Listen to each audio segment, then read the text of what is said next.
అందరికీ నమస్కారం. ముందుగా ఉగాది శుభాకాంక్షలు ప్రేక్షకులందరికీ. ఈ వీడియోలో ఈ 4 గ్రహాల కదలిక ఈ సంవత్సరం కుంభరాశి వారిపై ఏ విధమైన ప్రభావాలను చూపిస్తుందో తెలుసుకుందాం. మరియు కుంభరాశి వారికి ఈ సంవత్సర రాశి ఫలాలు ఏ విధంగా ఉంటాయో కూడా ఈ వీడియోలో తెలుసుకుందాం. ఆ 4 గ్రహాలు ఏమనగా గురుడు, రాహువు, కేతువు మరియు శని. కుంభరాశి వారికి ఏలినాటి శని గత 5 సంవత్సరాల నుంచి జరుగుతుంది. ఏలినాటి శని 3 భాగాలైతే ద్వితీయార్థం పూర్తి చేసుకుని ఈ మార్చి 29వ తారీఖున కుంభరాశి వారు తృతీయార్థంలోకి అడుగు పెట్టబోతున్నారు. ఏలినాటి శనిలో మార్చి 29వ తారీఖున శని కుంభరాశి నుంచి మీనరాశిలోకి ప్రయాణం జరుగుతుంది. కుంభరాశి వారికి కొద్దిగా ఉపశమనం వస్తుందనే చెప్పవచ్చు. కుంభరాశి వారికి తృతీయార్థం శని అనుకూలంగా మారుతుంది. కుంభరాశి వారికి ఎప్పటి నుంచో వేచి చూస్తున్న కోరికలు అవి నెరవేరబోతున్నాయి. ఈ తృతీయార్థంలో ప్రత్యేకించి ఇల్లు కొనుగోలు చేయాలనుకున్నవారు, కొత్త జీవితాన్ని మొదలు పెట్టాలనుకునేవారు ఈ ద్వితీయార్థంలో కుంభరాశి వారికి చాలా అనుకూలంగా ఉంటుంది. ఇంటి ఆదాయం పెరుగుతుంది. ఇంట్లో వస్తువులు, స్థిరచరాస్తులు కొనుగోలు చేసే యోగం చాలా ఎక్కువగా కనిపిస్తుంది. కొత్త వ్యాపార లావాదేవీలు కూడా కుంభరాశి వారు ఈ ద్వితీయార్థంలో మొదలు పెట్టబోతున్నారు. ఎందుకనగా కుంభరాశి నుంచి చూస్తే కుంభం, మీనం అంటే ద్వితీయ స్థానంలోకి శని సంచారం, మేషం, వృషభం, మిథునం అంటే చతుర్థ స్థానం నుంచి పంచమ స్థానంలోకి ఈ గురుడు సంచారం కూడా జరుగుతుంది. కుంభరాశి వారిని పరిశీలించి చూస్తే గత సంవత్సర కాలంలో వాహనం కానీ, ఇల్లు కానీ వారి స్థాయికి తగ్గట్టుగా స్థిరచరాస్తులు కొనుగోలు చేయడం జరిగి ఉంటుంది. గురుడు చతుర్థ స్థానంలో సంచారం ఉండడం వల్ల.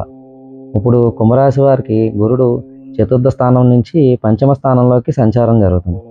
పంచమ స్థానంలోకి సంచారం జరిగినప్పుడు కుంభరాశి వారికి ద్వితీయార్థం సంతానం కోసం చూసేవారికి సంతానము, స్థిరచరాస్తులు కొనుగోలు చేయాలనుకునే వారికి స్థిరచరాస్తులు, ప్రత్యేకించి ఇల్లు, భూమి కొనుగోలు చేయడానికి అవకాశం ఎక్కువగా ఉంది. కుంభరాశి వారికి లగ్నంలోకి రాహు అంటే మీనం నుంచి కుంభంలోకి రాహు సంచారం మే నెలాఖరున జరుగుతుంది. సప్తమంలోకి కేతు యొక్క సంచారం జరుగుతుంది. తద్వారా రిలేషన్షిప్స్ అనగా ప్రేమ వ్యవహారంలో ఉన్నవాళ్ళు లేదా కళ్యాణం జరిగిన వాళ్ళు, భార్యాభర్త మధ్య కొద్దిగా అపోహలు మరియు అభిప్రాయ భేదాలు రావడానికి అవకాశం ఉంటుంది.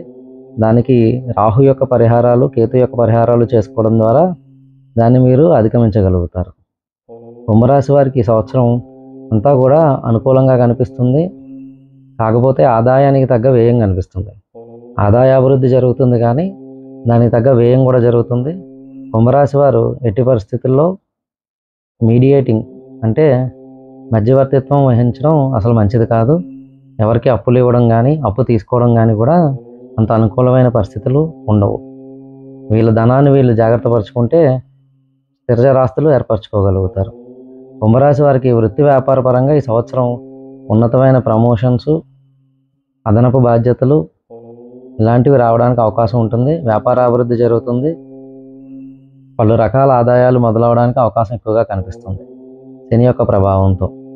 గురుడి యొక్క స్థితి కూడా అనుకూలంగా ఉంటుంది కాబట్టి ఈ సంవత్సర కాలం అంటే ఈ సంవత్సరం మే నెల నుంచి వచ్చే సంవత్సరం మే నెల వరకు పంచమ స్థానంలో గురుడు ఉండడం వల్ల అనుకూలత రెండింతలు ఎక్కువ అవుతుంది. అన్ని విధాలుగా ఆనందదాయకంగా కుంభరాశి వారికి ఈ సంవత్సరం ఉండబోతుంది. కుంభరాశి వారు ఈ లగ్న రాహు సప్తమకేతు యొక్క వ్యతిరేక ప్రభావాన్ని తగ్గించుకోవడానికి మెడలో వెండి ధరించడం, నిత్యం కుక్కకి ఆహారం పెట్టడం, కొబ్బరి బొండాన్ని దగ్గరలో ఉన్న నది లేదా చెరువు లేదా మంచినీరు కాలువల్లో కొబ్బరి బొండం పలంగానే వాటిని వదలడం ద్వారా రాహుకేతు యొక్క ప్రభావాన్ని తగ్గించుకోగలుగుతారు. పంచమ స్థానం గురుడి యొక్క అనుగ్రహం చాలా మంచిది. రావి చెట్టు ఆరాధన చేసుకోవడం, గురువారం రోజు దక్షిణామూర్తి స్తోత్రాన్ని పఠించడం ద్వారా పంచమ గురుడి యొక్క లాభాన్ని మరింత పెంచుకున్నవారు అవుతారు. ద్వితీయ స్థానంలో శని యొక్క ప్రభావం ఉండడం వల్ల కొంచెం స్థిరచరాస్తులు ప్రత్యేకించి ఇల్లు కొనుగోలు చేయాలి, ఇల్లు నిర్మాణం చేయాలనుకునే వాళ్ళకి చిన్న చిన్న సమస్యలతో పని అనుకున్న సమయానికి పూర్తవకుండా మందగించడానికి అవకాశం ఉంటుంది. అందుకని ఏ విషయంలోనే మధ్యవర్తిత్వం చేసి ధనాన్ని ఎవరి చేతులన్నా పెట్టడం కానీ, ఎవరికైనా ఇవ్వడం కానీ అంత శ్రేయస్కరం కాదు. ఆ విషయంలో కుంభరాశి వారు కొద్దిగా జాగ్రత్త వహించడం, శనివారం నియమనిష్ట పాటించడం, శనివారం రోజు శివాభిషేకం చేసుకోవడం, సోమవారం రోజు శివునికి అభిషేకం మరియు కాలభైరవుడి అభిషేకం కూడా చేసుకుంటే కుంభరాశి వారు మరింత అనుకూలమైన ఫలితాలని పొందగలుగుతారు.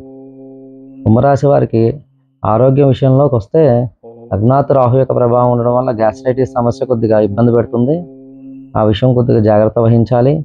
అమ్మవారి ఆరాధన చేసుకోవడం, దుర్గాష్టకం చదువుకోవడం వల్ల లగ్న రాహు యొక్క ప్రభావం తగ్గి ఈ గ్యాస్ట్రైటిస్ సమస్యను అధిగమించగలుగుతారు. కుంభరాశి వారికి ఈ సంవత్సర రాశి ఫలితాల గురించి ఎటువంటి సందేహాలు ఉన్నా కిందిచ్చిన నంబర్కి సంప్రదించవచ్చు. మన రాశిదర్శిని ఛానల్ని సబ్స్క్రైబ్ చేసుకోండి. అందరికీ నమస్కారం.